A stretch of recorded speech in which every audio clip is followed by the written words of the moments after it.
The counterculture movement of the 1960s is argued to be one of the most influential movements of history. It grew from a buildup of people, events, issues, circumstances, and technological developments that became psychological and social catalysts for rapid change during the era. As a result of these societal tensions, a new and dynamic culture emerged. Concurrent with the hippie and bohemian lifestyles, it emphasized spontaneous creativity, nonconformity, and experimentation. Things just felt very different then, I've got to say. It felt like the world was falling apart in some way, and maybe would be reconstructed in a better way, but who knew? So it's like liberals, hippies, counterculture, nuts. I think it became a much more wide open society. The 60s is the American century beginning to deteriorate. Oh, get out of here! So that whole rise of the advertising culture is the end of consumerism and the beginning of rebellion. One of the many cultural aspects that these new ideas and ways of life shined through was reading and literature. Marshall, as a young working adult during the 60s, was very involved with this facet, and in a rebellious way. Wasn't it one of the first paperback bookstores in the country? Yeah, we did that. It was number 3. Number 3. But just leaving Wall Street and going back to your hometown and opening up a bookstore is a statement in itself. During the 60s, Marshall used to carry banned books in his stores. Dirty books. That's what they called it? Dirty books. Did you ever get in trouble for carrying banned books? Well, just the 7 times that 7 times. what we were doing was not illegal. People obviously came into your stores asking for these books, right? But were you open about it? You were just like, oh yeah. Or were you like, oh, damn. No, we were totally open. Oh, wow. That's why we were arrested. Marshall's bookstores also were the only ones that would carry the controversial underground newspaper Avatar.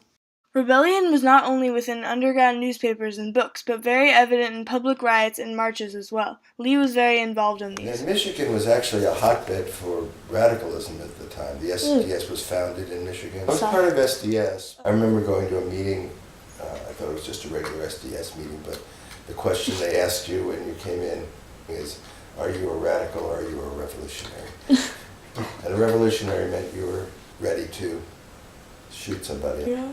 So I called myself a revolutionary at that one meeting, but I don't think I ever really meant it. I never really was. The interesting thing then was that stuff was genuinely in the air. So there was a kind of radicalization of American youth. This radical youth movement did not just emerge out of nowhere. The post-World War II baby boom generated an unprecedented number of affluent, disaffected young people that began to rethink the direction of American society and counter the old ideas of their parents' generation. There was a feeling of children of the baby boomers. And they saw that the culture in the United States just wasn't living up to what it was that they said they were living up to. And that's, I think, what started the rebellion. The kids of all these madmen executives are the ones who are rebelling. Yeah. One even goes to a commune, and she comes from an extremely wealthy family. Marshall was a capitalist, and although the owner of 5 successful bookstores, he was faced with rebellion from the youth that worked for him. One day they called him up and said that he wasn't welcome in the store anymore. Said, the employees and he was the manager, have taken over the store in the name of the people.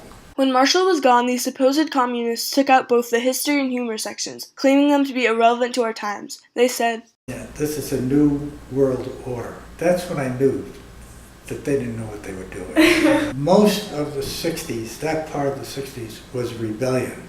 They wanted to change society. Marshall's bookstore was taken over by both the police and the people, which reflects the two-sided tension of the 60s that forced change. Marshall was part of the American Civil Liberties Union, where his local chapter was mainly involved in protecting the rights of African Americans, helping to accomplish the goals of the uprising political movement, the New Left. The Civil Liberties Union, I think, was accepted as a bunch of fruitcakes who were standing up for things that they had no right getting involved with. I made a speech once to the Civil Liberties group that if they're against the ability of people to do what they want to do, then we get a problem. But there were ongoing cases of harassment of blacks. Ours was to protect anybody against police brutality or police discrimination, like the business of somebody not renting to a black person. When I was a teenager, right when I was getting out of high school, my parents moved away from Detroit where we lived, and I stayed behind. And my parents had been involved in civil rights with a group that was mostly African American in Pontiac, Michigan. So when my parents left, they arranged for me to stay with a black family in Pontiac that they knew. They were kind of the center of Pontiac politics, and we'd be sitting around one night and we'd hear that the head of the civil rights organization we were part of had just been attacked, and the people who witnessed it saw that it was off-duty cops that had attacked him and moved on. There were Black Panthers I met who were, really angry, mean people, and I started to get to know some of those people. The formal laws were in place for more equality between blacks and whites, but it hadn't really filtered down to being true yet. Mm-hmm. One of the Black Panthers that came by was very mean to Lee just because Lee was white. There was a lot of anti-white backlash at that time, even against whites that wanted to help. Lee saw this firsthand at a left-wing summer camp where Stokely Carmichael, the man that started SNCC, came to speak. He completely neglected Lee, even though Lee idolized him. This racial tension was seen everywhere and caused much of the uprise that fueled 60s counterculture. The fact that it was captured on national television was also a leading factor. The biggest part of it was that it was on television. One of the biggest things ever was JFK's assassination. Whether he was a good president or a bad president, he certainly symbolically stood for the rise of a new generation, of kind of a youthful, a new way of looking at the world.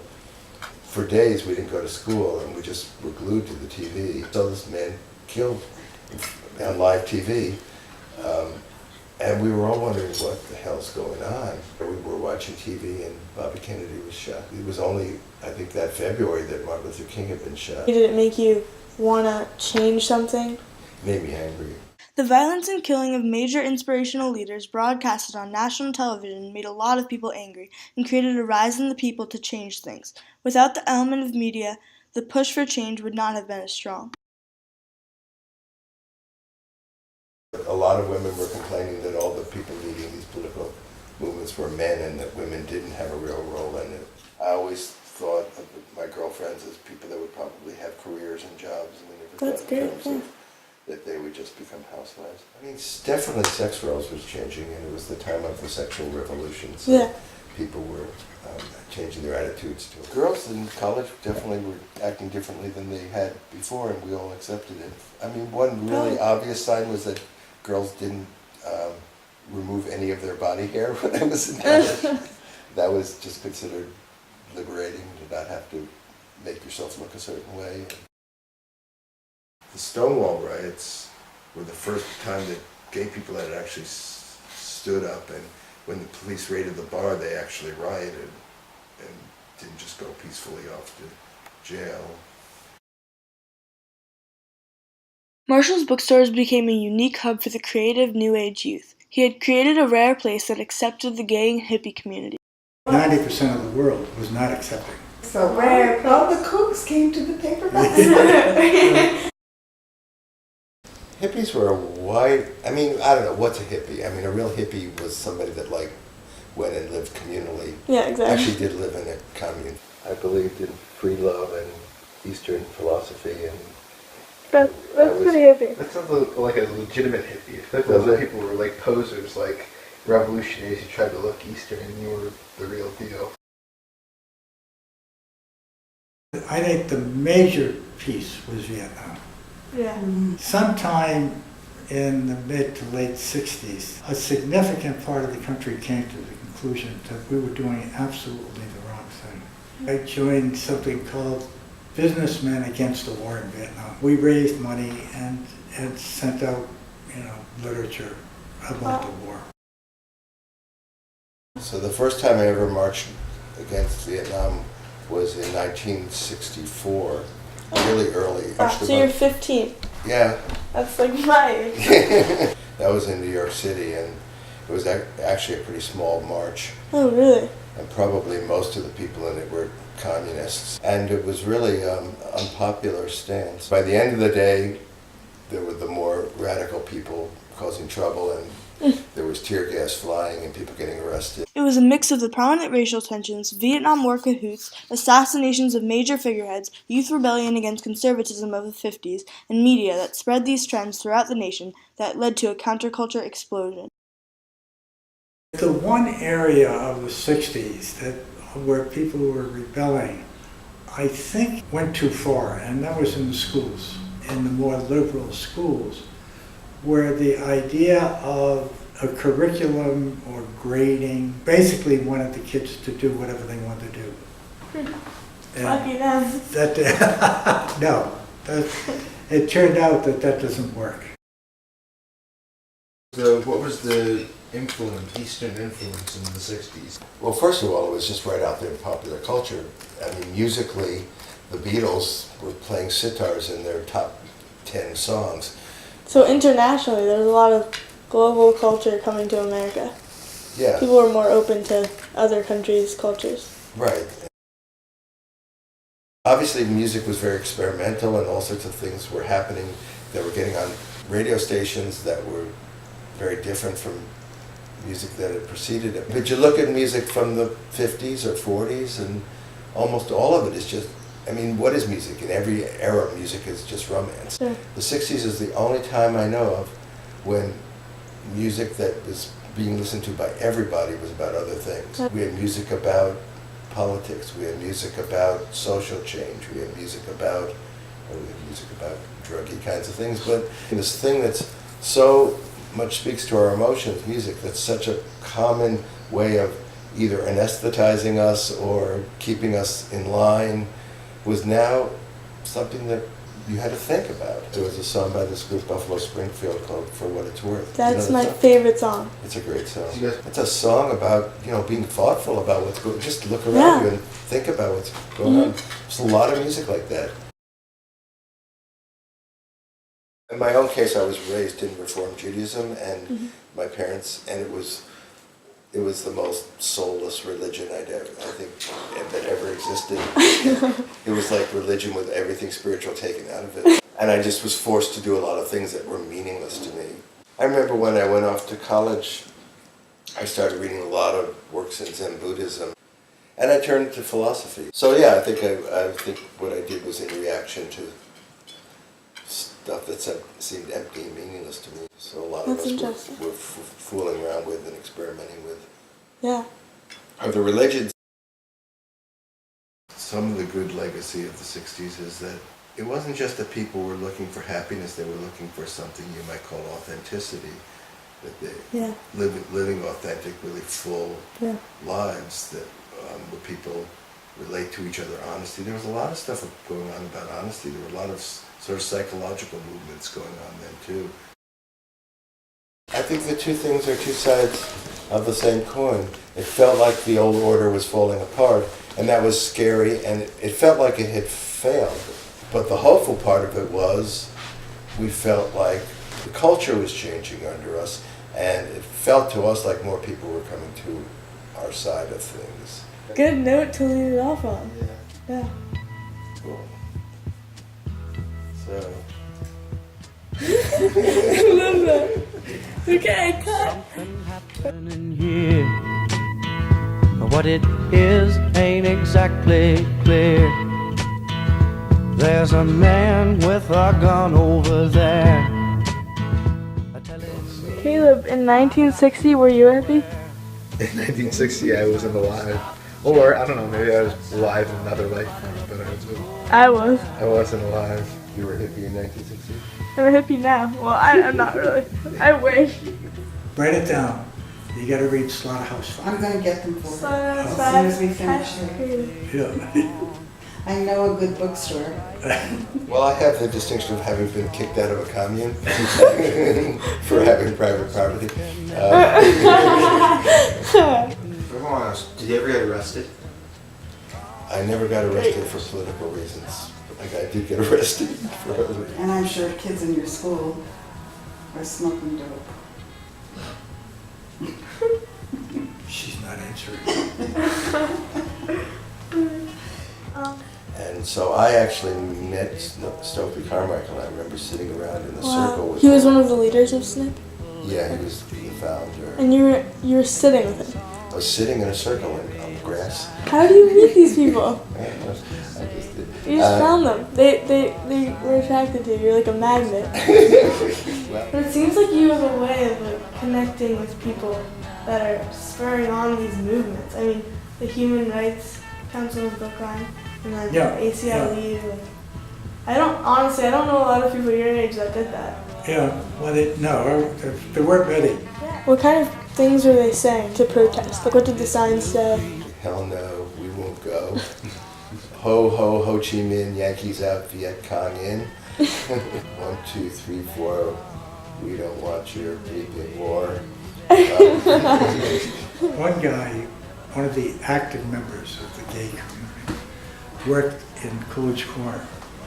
And he was about my height, and I doubt if he weighed 110 pounds. Tall, skinny, and he had long, blonde, silken hair.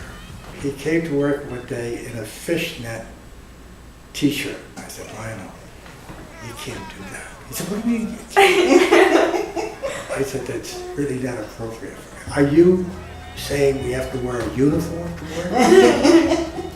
And I said, no, I'm not saying that. But use common sense. This doesn't work. Go home and change. He said, okay. He said, can I put on my hot pants? And they instituted a draft. So for the first time, college students were susceptible to being drafted and sent to Vietnam. And they took to the streets. Or to Canada. Or to Canada. How much of a hippie was I? I mean, everybody was kind of a hippie, and if you think a hippie is somebody that actually turns in, and drops out, I wasn't a hippie. I wasn't very druggy. I had really, really long hair. After I started to find out that there were a lot of gays, and at one of our Christmas parties, I got up and I made my little Christmas speech. And I said, I just want you to know that I found out recently, in order to work for Paperback Booksmith, which is what it was called, you have to be either Jewish or gay. And I said, and I'm Jewish. So you didn't go to Woodstock, but what did you hear about it? It must have been all over the room. I remember thinking about going. I had friends that went, but I didn't go. Like all the big things like that happened, I didn't go to. I have the distinction of being aware of all these things and not going to them. Really? But you were part of all the little things. Yeah, I guess. So those are important because they're just under the radar. Yeah. And that's what I love talking about. Those things that you don't hear about in history.